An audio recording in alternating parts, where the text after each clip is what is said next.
Guys hello guys, welcome to my channel. आज हम अपना जो सामान्य ज्ञान का कर रहे थे घटना चक्र से, उसका नेक्स्ट पार्ट करेंगे। 2-3 दिन से मैं थोड़ा बिजी थी शेड्यूल, तो इस कारण मैं वीडियो नहीं डाल पाई। तो आज से हम अपनी कंटिन्यू करेंगे क्लासेस। अब आपकी रेगुलर क्लासेस चलेंगी। आज मैं अब तो आपको सामान्य ज्ञान की करा रही हूँ, शाम को आपकी एक CDP की क्लास डालूंगी। और आप अब इसके साथ साथ अगर आप और कोई से सब्जेक्ट की पहले क्लास चाहते हैं तो मैं उसकी भी आपको प्रोवाइड करा दूंगी। तो अब हम टाइम वेस्ट ना करते हुए अपनी क्लास स्टार्ट करते हैं। और अगर आपने पुरानी वीडियोस नहीं देखी हैं तो प्लेलिस्ट बनी हुई है, आप जाके देख सकते हैं। और अगर आप चैनल पर नए हैं तो सब्सक्राइब कर दीजिएगा और बेल आइकन को प्रेस कर दीजिएगा। फर्स्ट क्वेश्चन है, शीतोष्ण कटिबंधीय चक्रवातों की उत्पत्ति कैसे होती है? तो कैसी होती है? पछुआ पवनों और ध्रुवीय पवनों के टकराने से। जब पछुआ पवनें और ध्रुवीय पवनें आपस में टकराती हैं तो तब क्या होती है? शीतोष्ण कटिबंधीय चक्रवात की उत्पत्ति। जैसे देखा है, उपध्रुवीय निम्न वायुदाब की पेटी वाले क्षेत्र में जब पछुआ पवनें ध्रुवीय पवनों से टकराती हैं तो शीतोष्ण कटिबंधीय चक्रवातों की उत्पत्ति होती है। नेक्स्ट है, मौसमी या अस्थायी पवनें कौन सी है? तो चाहे मानसूनी पवनें हो, स्थल समीर, सागर समीर, सभी कौन सी पवनें हैं? मौसमी अस्थायी पवनें। नीचे दुआ है, मौसम या समय के परिवर्तन के साथ जिन पवनों की दिशा बिल्कुल उलट जाती है उन्हें मौसमी या अस्थायी पवनें कहते हैं। पवनों के मौसमी या अस्थायी वर्ग में मानसूनी पवन, स्थल समीर व सागर समीर को सम्मिलित किया जाता है। नेक्स्ट है, स्थलीय या सागरीय समीर की दिशा किस ओर होती है? तो 2 ऑप्शन ये रहे आपके और नेक्स्ट 2 ये रहे। तो कौन सा है? जो स्थलीय सागरीय समीर रात्रि में स्थल से सागर की ओर तथा स्थलीय समीर रात्रि में स्थल से सागर की ओर चलती है। तो क्या है? सागरीय समीर तो दिन में सागर से स्थल की ओर और स्थलीय समीर रात्रि में स्थल से सागर की ओर, एक दूसरे के विपरीत हैं ये। नेक्स्ट है, स्थानीय पवने से क्या तात्पर्य है? तो जितने भी स्थानीय स्तर पर विकसित होती हैं, छोटे क्षेत्रों को प्रभावित करती हैं और सौरमंडल की निचली परतों तक सीमित हैं। तो ये इससे तात्पर्य, इसमें ये दे रखा है कि स्थानीय पवनें स्थानीय तापमान और वायु दाब में अंतर के कारण स्थानीय स्तर पर विकसित होती हैं। जो इनमें अंतर पाया जाता है तापमान और वायु दाब में, उनके कारण ये विकसित होती हैं। ये छोटे क्षेत्रों को प्रभावित करती हैं और सौरमंडल की निचली परतों तक सीमित रहती है। नेक्स्ट है, विश्व की कुछ प्रमुख स्थानीय पवनें कौन सी हैं? तो कौन सी हैं आपकी? चाहे वो चिनूक हो, चाहे फोन हो, सिराक हो, हरमट्टन हो, तो सभी इसकी क्या हैं? पवनें हैं। नीचे दिया है, विश्व की मुख्य पवनें ये सारी, इनके अलावा जो 4 दे रखे थे तो और 3-4 नाम और हैं, इन्हें और आप ऐड कर लीजिएगा। नेक्स्ट है, चक्रवात किसे कहते हैं? तो चक्रवात किसे कहते हैं? कब बनता है? जब पवनों के अंदर वायुदाब कम और भार अधिक हो जाता है। जब अंदर तो कम हो गया, अब जो भार है उसके भार अधिक हो तो हमारा जो तूफान है, चक्रवात है, वो उठने लगता है। चक्रवात में पवन की दिशा किस ओर होती है? तो किस होती है? उत्तरी गोलार्ध में घड़ी की सुइयों के विपरीत। नेक्स्ट है, क्या हुआ है? चक्रवात में पवन की दिशा परिधि से केंद्र की ओर होती है। इसमें हवाओं की गति उत्तरी गोलार्ध में घड़ी की सुइयों के विपरीत तथा दक्षिणी गोलार्ध में घड़ी की सुइयों के अनुकूल होती है। नेक्स्ट है, उत्पत्ति क्षेत्र के आधार पर चक्रवात उत्तरी गोलार्ध में कितने प्रकार के होते हैं? तो कितने प्रकार के होते हैं? एक तो शीतोष्ण कटिबंधीय और एक उष्ण कटिबंधीय। कौन से होते हैं? शीतोष्ण और उष्ण। तो नीचे दिया हुआ है, उत्पत्ति क्षेत्र के आधार पर चक्रवात शीतोष्ण कटिबंधीय और उष्ण कटिबंधीय प्रकार के होते हैं। नेक्स्ट है, शीतोष्ण कटिबंधीय चक्रवात कब आते हैं? उत्तरी गोलार्ध में, जब केवल शीत ऋतु में आते हैं। जब केवल क्या हो? उत्तरी गोलार्ध में शीत ऋतु हुआ। आपने देखा होगा घटना चक्र से आपकी बिल्कुल डिटेल में दिया हुआ है और इसमें बहुत इंपॉर्टेंट जो आपके आए हुए हैं उसी से रिलेटेड सारे क्वेश्चन हैं। तो इसलिए आपके लिए सुपर टेट के लिए जो घटना चक्र की बुक है मोस्ट इंपॉर्टेंट है। आप अपना भी करिए, थ्योरी भी करिए और भी जो आप क्वेश्चंस कर रहे हैं उन्हें भी लगाइए, लेकिन घटना चक्र को भी जरूर करके जाइएगा। तो क्या दिया है? शीतोष्ण कटिबंधीय चक्रवात गोलाकार, अंडाकार, वी आकार के होते हैं। चक्रवात उत्तरी गोलार्ध में केवल शीत ऋतु में आते हैं, परंतु दक्षिणी गोलार्ध में जलीय भाग के अधिक होने के कारण प्राय वर्ष भर आते रहते हैं। नेक्स्ट है, शीतोष्ण कटिबंधीय चक्रवातों की उत्पत्ति कहाँ होती है? तो कहाँ होती है? शीतोष्ण कटिबंध में दिया हुआ है। नेक्स्ट है, उष्णकटिबंधीय चक्रवात कहाँ उत्पन्न होते हैं? तो कहाँ होते हैं?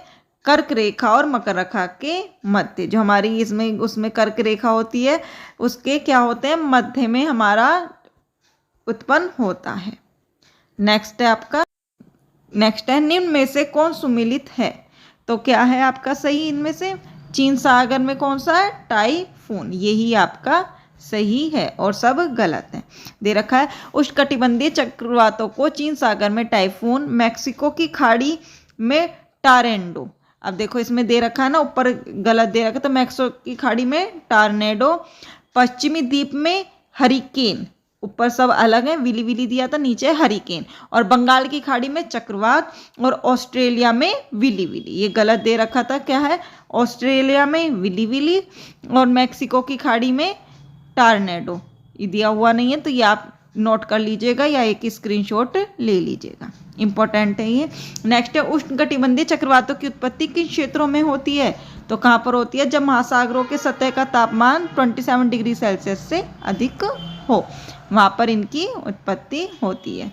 नेक्स्ट है चक्रवातों की उत्पत्ति के लिए किस बल का होना आवश्यक है? तो कौन सा बल?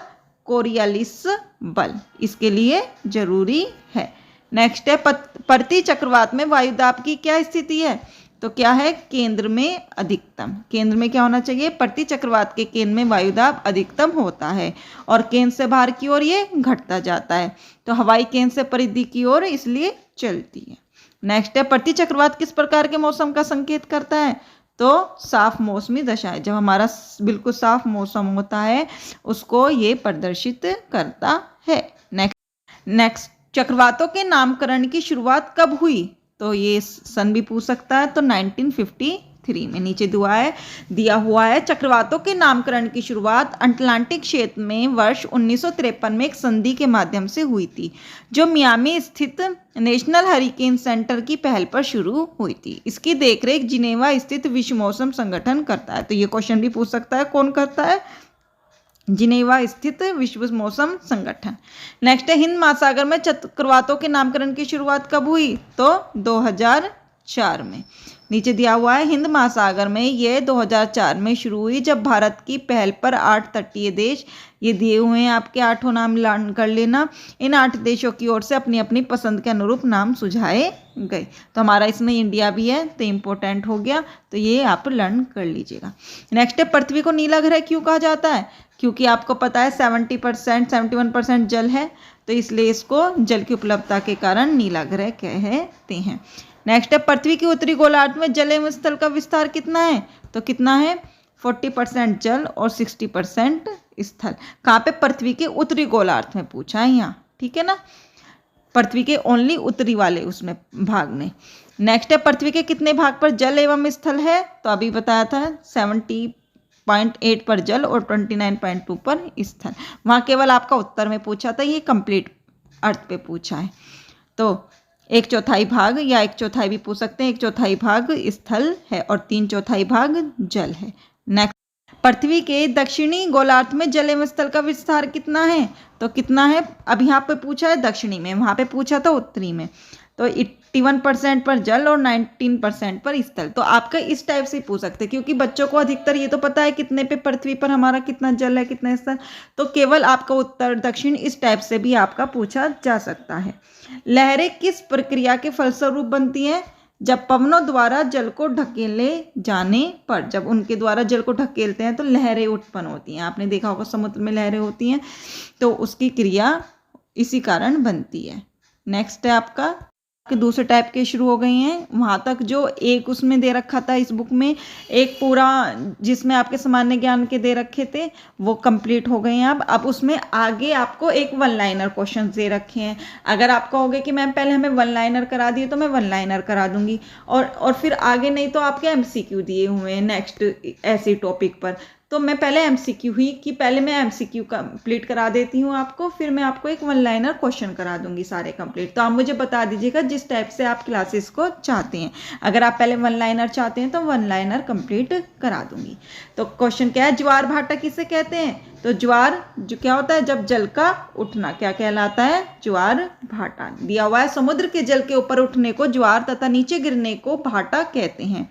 तो इसलिए क्या हो गया, ज्वार भाटा समुद्र का नियमित उत्थान और पतन है। उत्थान मतलब जब उठ रहा है, पतन मतलब नीचे गिर रहा है, जिसके अंतर्गत समुद्र का जल नियमित रूप से दिन में 2 बार ऊपर उठता है और 2 बार नीचे उतरता है। नेक्स्ट है, ज्वार भाटा किनकी आकर्षण शक्तियों के कारण आता है? तो सूर्य और चंद्रमा की आकर्षण शक्ति के कारण।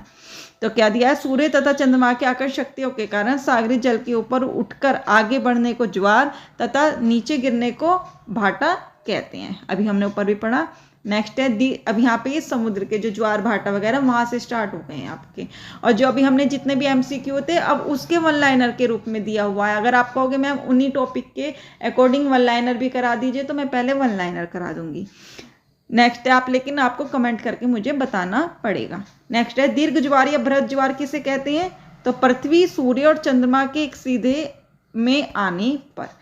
क्या होता है, जब पृथ्वी, सूर्य और चंद्रमा एक सीध में आए तो उसे दीर्घ ज्वार या बृहद ज्वार कहते हैं। देखो दिया हुआ है, कब आता है? पूर्णिमा तथा अमावस्या के दिन, जब सूर्य, पृथ्वी और चंद्रमा तीनों एक सीध में आ जाते हैं। मतलब ये भी पूछ सकते हैं कि तीनों एक सीध में कब आते हैं? तो पूर्णिमा और अमावस्या के दिन। तो सूर्य और चंद्रमा की सम्मिलित आकर्षण शक्ति का प्रभाव पृथ्वी पर पड़ता है, क्योंकि वो एक सीध में आ गए। अतः उस समय सबसे अधिक ऊंचे ज्वार आते हैं और जिन्हें दीर्घ ज्वार या बृहद ज्वार कहते हैं। नेक्स्ट है, निम्न या लघु ज्वार किसे कहते हैं?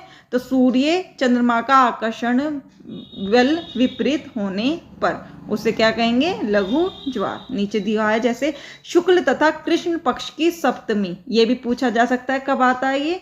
तो शुक्ल तथा कृष्ण पक्ष की सप्तमी अष्टमी के दिन, जब सूर्य तथा चंद्रमा पृथ्वी के केंद्र पर समकोण मतलब 90 डिग्री बनाने वाली दिशाओं में स्थित होते हैं। मतलब आपका ऐसे 90 डिग्री बना देंगे ये आपका ऐसे।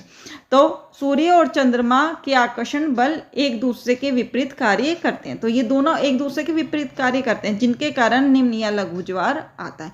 जब वो एक ही लाइन में थे, कर रहे थे, तो दीर्घ ज्वार आ रहा था। जब ये विपरीत है तो लघु ज्वार आ रहा है। नेक्स्ट है, महासागरीय धाराएं कितने प्रकार की होती हैं? तो गर्म और ठंडी धाराएं। कौन सी हैं? महासागरीय धाराएं 2 टाइप की हैं। नेक्स्ट है, धाराओं की उत्पत्ति तथा उनकी गति को प्रभावित करने वाले कारक कौन से हैं? तो कौन से हैं आपके? सारे ही हैं। चाहे वो पृथ्वी का घूर्णन हो, उसके कारण भी होता है, गुरुत्वाकर्षण लगता है, विक्षेपक बल लगता है, तो सभी के कारण क्या होता है? धाराओं की उत्पत्ति होती है। नीचे दिया हुआ है, धाराओं की उत्पत्ति उनको प्रभावित करने वाले कारक हैं पृथ्वी का घूर्णन, गुरुत्वाकर्षण बल, विक्षेपक बल से संबंधित कारक, या महासागरीय कारक, या महासागरों से हटकर उत्पन्न होने वाले कारक। नेक्स्ट है, महासागरीय धाराओं में परिवर्तन लाने वाले कारक कौन से हैं? तो ये ऑप्शन दिया है, तो कौन से हैं आपके?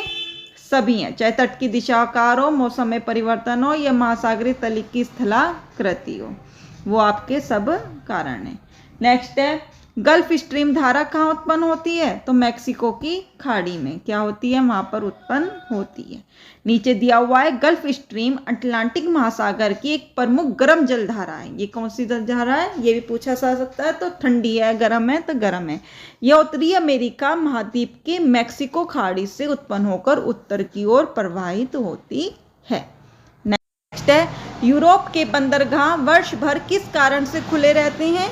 तो उत्तरी अटलांटिक धारा के कारण। किसके कारण? उत्तरी अटलांटिक धारा के कारण। नीचे दिया है, उत्तरी अटलांटिक धारा यूरोप के पश्चिमी तट को सर्दियों में जमने नहीं देती। यही कारण है कि यूरोप के सभी बड़े बंदरगाह वर्ष भर आयात निर्यात हेतु खुले रहते हैं। लास्ट क्वेश्चन है आज का, लेब्राडोर धारा कहाँ से प्रवाहित होती हैं? तो कहाँ से होती हैं? उत्तरी ध्रुव सागर से। कहाँ से? उत्तरी ध्रुव सागर से। नीचे दिया है, लेब्राडोर धारा एक ठंडी जल धारा है। देखो वो वाली गर्म थी और ये वाली ठंडी है, तो दोनों में डिफरेंस देख लेना। तो इस टाइप से पूछ सकते हैं, जो कि बैफिन की खाड़ी तथा डेविस जल मरुस्थल उत्तरी ध्रुव सागर से प्रारंभ होकर न्यूफाउंडलैंड तट से होती हुई ग्रांड बैंक के पूर्व से गुजरने के बाद 50 डिग्री पश्चिमी देशांतर के पूर्व में गल्फ स्ट्रीम से मिल जाती है। तो आज के ये टॉप क्वेश्चंस थे। अगर आपको मेरी वीडियो अच्छी लगी तो लाइक कर दीजिएगा, कमेंट करके जरूर बताइएगा आप किस टाइप से क्वेश्चन चाहते हैं। आप पहले एमसीक्यू कंप्लीट कराना चाहते हैं सामान्य ज्ञान के सारे, या पहले आप वन लाइनर जितने उसके उसी टॉपिक से वन लाइनर कंप्लीट कराना चाहते हैं। तो आप जैसे भी, और कौन सी क्लास आपको चाहिए साथ में, मैं अब आपकी दिन में 2 क्लास डालूंगी, क्योंकि अब यूपी टेट का रिजल्ट आ गया, तो अब आपकी सुपर टेट की वैकेंसी भी आने वाली होगी। तो आप अगर आप चैनल पर नए हैं तो सब्सक्राइब कर दीजिएगा और बेल आइकन प्रेस कर दीजिएगा, जिससे समय से आपको नोटिफिकेशन मिलता रहे।